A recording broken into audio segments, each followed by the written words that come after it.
बरायबाय रायजोफोर आंनि Basumatary Indian YouTube चेनेलाव दिनैनि कन्टेन्टआ जागोन एक्स एनडिएफबिफ्रा बिजेपिआव हाबनायनि थाखाय रायजोफोर दा माखासे एक्स एनडिएफबिफ्रा बिजेपिआव हाबदों बिथांमोनहा मा बुंदों बेखौ नोंथांमोनहा नायनानै लाग्रोदो बिनि उनाव डिसकास खालामसै रायजोफोर दिनै एक्स एनडिएफबि हिसाबै 289 जन जों दिनै बिजेपिनि आदर्शखौ मोजां मोननानै जों जइन जानाय जादों। जों दिनै जइन जानानै गोजोननाय मोनदों एक्स एनडिएफबि हिसाबै। बिटिआर सरकारा जिबायदि जोंखौ माने जोगारनानै दोनदों बिनि थाखायनो जों दिनै एक्स एनडिएफबिआ ज' जानानै 289 जना दिनै बिजेपिआव जइन जादों।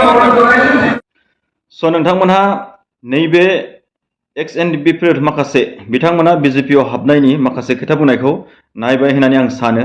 दा बिथांमोना बुंदों बिटिआर गभर्नमेन्टआ बिथांमोनखौ जोगारनायनि थाखायनो बिथांमोना दिनै बेबायदि बाध्य जादों बिजेपिआव हाबनो थाखाय। दा बिथांमोनाबो माखासे सिमां दंमोन गावसिनि जि एग्रिमेन्ट जानायनि उनावहाय बिथांमोनहा माखासे सुबिदा मोनगोन जे गावसोर मुभमेन्ट बानायबायदोंमोन बै समनिफ्राय।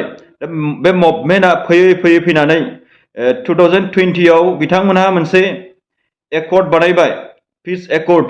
दा बे पिस एकर्डआव बिथांमोनहा प्रमद बर'जों अभारटेक खालामजानानै दिनैनि दिनाव बिथांमोनहा बेबायदि जानांबाय होननानै आं सानो, जायनि फलाव दिनै माखासे आदा एक्स एनडिएफबिफ्रा बिजेपिआव हाबहैबाय। नाथाय गभर्नमेन्टआ बिजेपिबो दङ आरो इउपिपिएलबो दङ एलायन्स।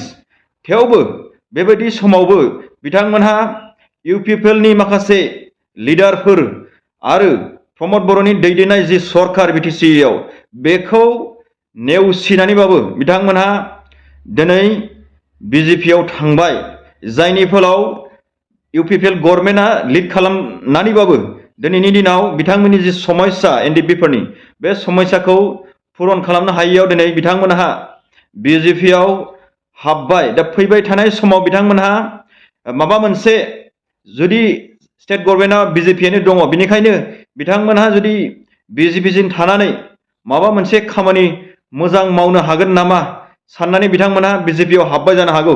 नाथाय बियो जोंनि बर' जाथिनि थाखाय जोबोद गोरोन्थि। दिनैनि दिनाव दिनैनि बिजेपिआ बै समनि एलके आडबाणी आरो अटल बिहारी वाजपेयी मोननि बिजेपि नङा। बै समनि बिजेपिआ जोंनि बर' जातिखौ बिराद मोजां मोनोमोन, जायनि फलाव बिटिसिखौ मोनसे मिनि स्टेट बायदि बिथांमोनहा एकर्ड खालामनो गालांदोंमोन। नाथाय दिनैनि दिनाव हिमन्त बिश्व शर्मा लिड खालामनाय बिजेपिआ जों बर'नि थाखाय मोजां नङा रायजोफोर। बिनिखायनो जों साफ्रोमबो बर'फ्रा एकगत जानांगौमोन, बेफोराव थाङाल'सिनो जि बर'नि मोनसे पावारफुल पलिटिकेल पार्टी दङ बाहायनो थानांगौमोन। नाथाय इउपिपिएल बायदि एकदम निहाथ जाय पार्टीया नोंथांमोननि जि मोजां जानायखौ लुबैया, जायनि फलाव दिनैनि दिनाव नोंथांमोनहा बेफोरबायदि डिसिजन लानांगौ जादों।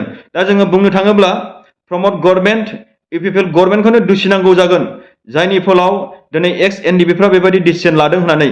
दा जियानो जा रायजोफोर, फैबाय थानाय समाव नोंथांमोना बेबायदि डिसिजन लादोंबाबो नोंथांमोना फैबाय थानाय समाव जि गोख्रों पलिटिकेल पार्टी दंखायो, दा बे पलिटिकेल पार्टीयाव थानानै नोंथांमोना खामानिखौ मावनांगौ। फैबाय थानाय समाव नोंथांमोना फैफिननांगौ। बेफोरबायदि जोंनि बर' जातिखौ डिसक्रिमिनेट खालामग्रा पलिटिकेल पार्टीयाव थानानै जेबो लाब गैया।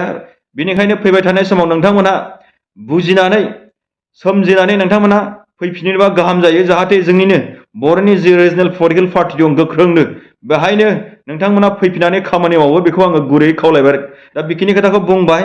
नोंथांमोनहा जि दिनैनि दिनाव प्रमद गभर्नमेन्टखौसो बुंनानै नोंथांमोनहा बाहाय थांदों। बेनिखायनो दाया इउपिपिएल गभर्नमेन्ट आरो प्रमद गभर्नमेन्टआव थाहैबाय। दा नोंथांमोनहा आंनि टपिक्स एबा आंनि चेनेलखौ मोजां मोनोबा अन्नानै साबस्क्राइब खालाम, लाइक खालाम आरो शेयार खालाम। गोजोन्थोंसै रायजो।